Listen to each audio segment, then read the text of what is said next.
اگلی نسل کے وجود میں آنے کا ذریعہ ہے۔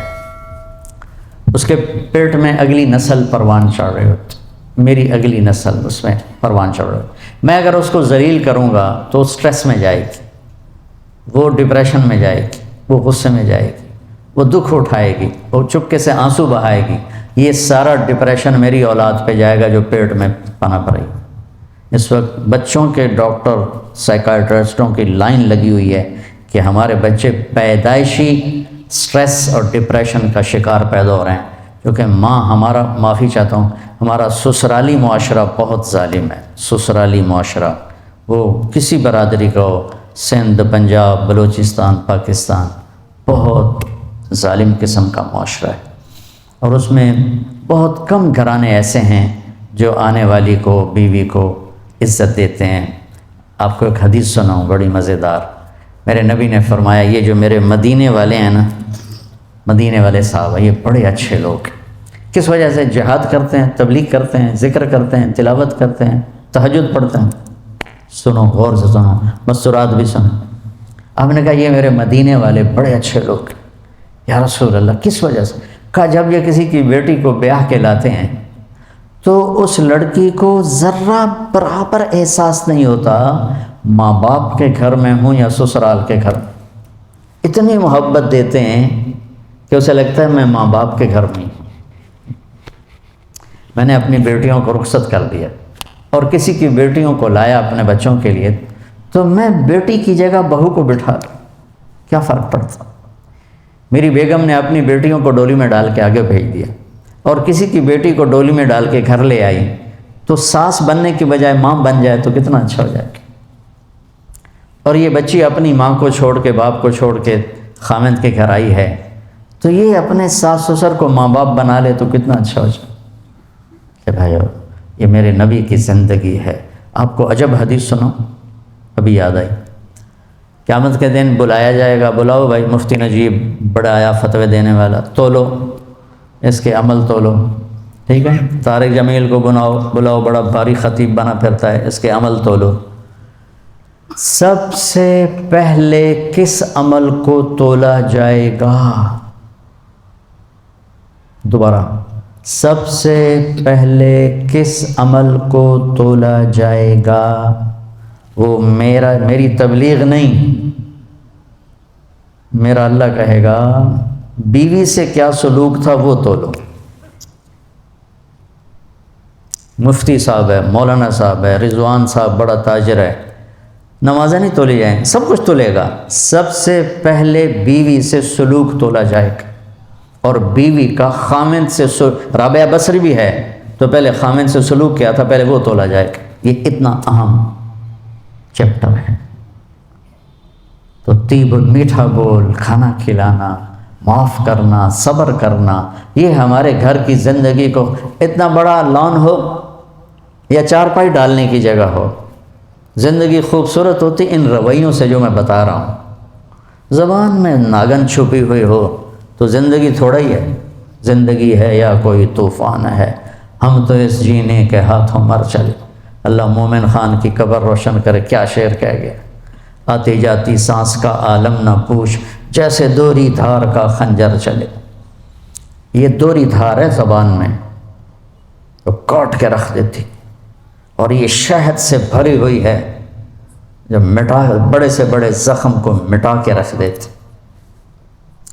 تو محبت دینا، پیار دینا، عزت دینا، یہ اس رشتے کا تقاضا ہے تاکہ اگلی نسل فریش پیدا ہو۔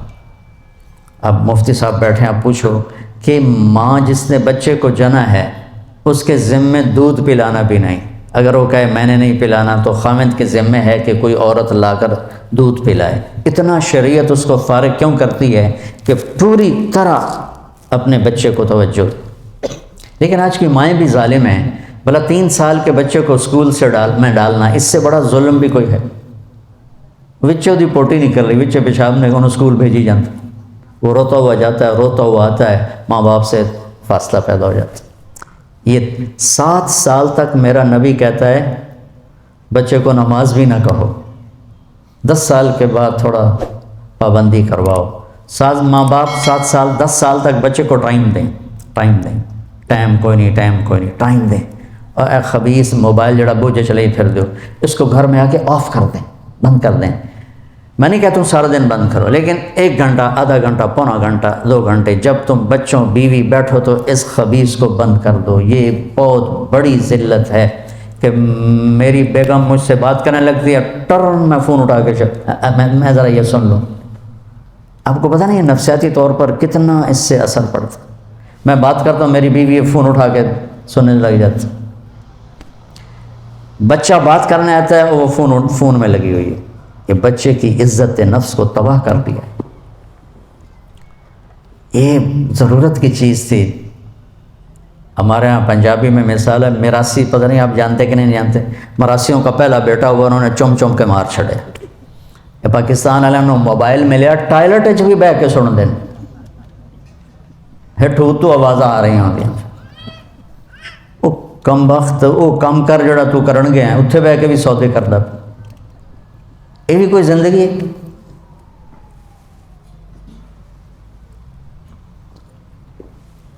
آپ کو میرے نبی کی زندگی بتاؤں. میرے نبی جب گھر میں آتے تھے، نبوت کا غم درد سب باہر چھوڑ کے آتے تھے، مسکراتے تھے، ہنستے تھے، بچوں کے ساتھ کھیلتے تھے، ان کے لیے گھوڑا بن جاتے. حسن حسین کو کمر پہ بٹھا کے کمرے میں چکر لگاتے، پھر ان سے کہتے تمہارا اونٹ کیسا ہے. پھر دونوں بھائیوں کو اتار کے حضرت زینب کو اپنی کمر پہ بٹھا کے کمرے میں چکر لگاتے، پھر ان کے ساتھ کشتی کرتے، پھر ان کی کشتی کرواتے. کیا کچھ نہیں کیا. آپ ان سے زیادہ مصروف تو نہیں ہیں. ایک جہاز سے اترے، دوسرے پہ چڑھ گئے، اس سے اترے، تیسرے پہ چڑھ گئے. یہ کوئی زندگی ہے بھائی؟ مختصر سے زندگی کے لیے اپنے آپ کو اتنا امبیلنس کر دینا کہ گاڑی کا بیلنس آؤٹ ہو تو فوراً ٹھیک کراتے. اپنے بیلنس دا پتہ نہیں کتھوں دا کتھے آؤٹ ہویا پہ، اس کو بھی تو بیلنس کرو. بچے کو عزت دو، وہ آئے تو اس کے متوجہ ہو جاؤ، جی بیٹا. اور بچوں کو میرے نبی نے کہا اکرموا اولادکم، اپنی اولاد کو عزت دو. میرے نبی کو ملنے جب بیٹی فاطمہ آتی، مہینے بعد نہیں آتی تھیں، ہر دوسرے دن، نال تا گھر ایسے. تو میرے نبی چیئر پر بیٹھے ہیں، زمین پر بیٹھے ہیں، چارپائی پر لیٹے ہیں، جو ہی فاطمہ پہ نظر پڑتی کھڑے ہو جاتے، اور وہیں کھڑے نہیں ہوتے، تیزی سے آگے بڑھتے تھے. اور حضرت فاطمہ کو وہیں دروازے پر ہی ہاتھ پکڑ لیتے تھے، اور دیکھو یہاں بوسہ لیتے تھے. پھر ہاتھ پکڑے لا کر پہلے بیٹی کو بٹھاتے تھے، پھر خود بیٹھتے تھے. یہ سلوک تھا ماں بطور باپ اپنی بیٹی کے ساتھ. عزت ان کے اندر ڈالو گے تو عزت واپس آئے گی. لیکن ہمارے گھروں میں ٹینشنیں ہیں تو ماں بھی ڈانٹ رہی ہے، باپ بھی ڈانٹ رہا ہے، ماں بھی تھپڑ مار رہی، پیو بھی تھپڑ مار رہے ہیں. میرے نبی حضرت فاطمہ کے گھر تھے. رات کا ٹائم، حضرت حسن کی آنکھ کھلی، کہا ماں جی پانی پینا ہے. تو حضرت فاطمہ اٹھنے لگی تو ہم نے کہا فاطمہ لیٹ جا. آپ نے گلاس اٹھایا، سامنے گھڑے میں پانی تھا، آپ نے پانی نہیں لیا. اب باہر گئے، حضرت علی کی بیمار بکری کھڑی تھی، دودھ کا قطرہ بھی نہیں تھا. آپ نے ہاتھ لگایا، وہ دودھ سے بھر گئے. پھر آپ نے دودھ نکالا، گلاس بھر دیا. اندر آئے تو حسین بھی جاگ گئے تھے، وہ دوڑ کے آگے آ گئے. تو آپ نے کہا تو پیچھے ہو جا. تو بیٹی نے کہا آپ کو حسن سے زیادہ پیار ہے؟ نہیں، میری دونوں آنکھوں کی ٹھنڈک ہے، اس نے پہلے مانگا، اس کو پہلے دوں گا.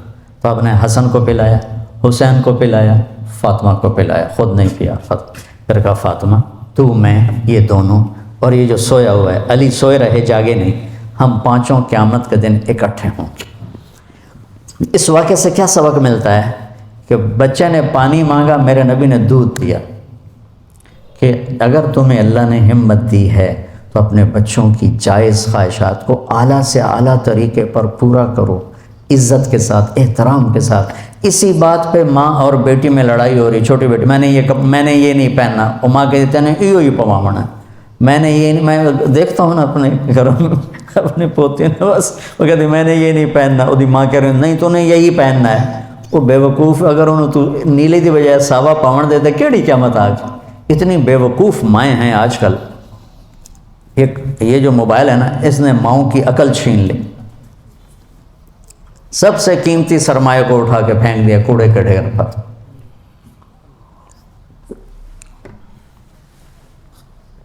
یہ واقعہ ہمیں سبق دیتا ہے کہ اولاد کو اتنا پروٹوکول دو گے تو پھر وہ واپس آئے گا، وہ آپ کو عزت دیں گے۔ حضرت حسن بصری فرمایا کرتے، ان کی کنیت ہے ابو سعید، بیٹا تھا سعید، فرمایا کرتے تھے میں نفل پڑھ رہا ہوں اور میرا بیٹا سعید مجھے بلاتا ہے تو میں اس کے لیے نماز توڑ دیتا ہوں، نفل توڑ دیتا ہوں۔ تو اہم اولاد کو رگڑے دیتے رہتے ہیں، پھر جب وہ تھوڑے سے بڑے ہوتے ہیں پھر وہ ہمیں رگڑے دیتے ہیں، پھر وہ ہمارا جی میرا بیٹا بڑا نافرمان ہے، کوئی تعویذ دو۔ ہن تعویذ میں کی کہا کتوں دیواں تعویذ، تم نے پہلے ان کے اندر زہر بھرا ہوا ہے، وہ کہاں سے نکلے گا؟ تو بھائی بہنوں، اسلام ایک زندگی ہے، بڑی خوبصورت زندگی، جس کا تھوڑا سا میں نے آپ کو ایک نقشہ پیش کیا ہے۔ تبلیغ اس کو سیکھنے کی محنت ہے۔ عبادات اور فرائض تو مختصر ہیں، 5 نمازوں کے بعد اوور، حج کے بعد دوسرے کا مطالبہ کوئی نہیں، زکوٰۃ دینے کے بعد دوبارہ مطالبہ کوئی نہیں، اور حج زکوٰۃ ہے بھی پیسے والے، 1 مہینے کا روزے کے بعد مطالبہ کوئی نہیں۔ لیکن زندگی کیسے گزارنی ہے، اس کا 24 گھنٹے مطالبہ ہے۔ ماں کے ساتھ کیسے ہو، باپ کے ساتھ کیسے ہو، بیوی کے ساتھ، بیوی کا خاوند کے ساتھ، پھر دونوں کا بچوں کے ساتھ، بچوں کا ماں باپ کے ساتھ کیسے معاملہ ہو، یہ 24 گھنٹے کی زندگی۔ بھائیو، اپنے نبی کی سیرت پڑھا کرو، اپنے نبی کی زندگی پڑھا کرو، اپنا قرآن پڑھا کرو، آپ کو پتہ چلے کہ زندگی کس چیز کا نام ہے۔ جب اللہ آپ کو توفیق دے، تبلیغ میں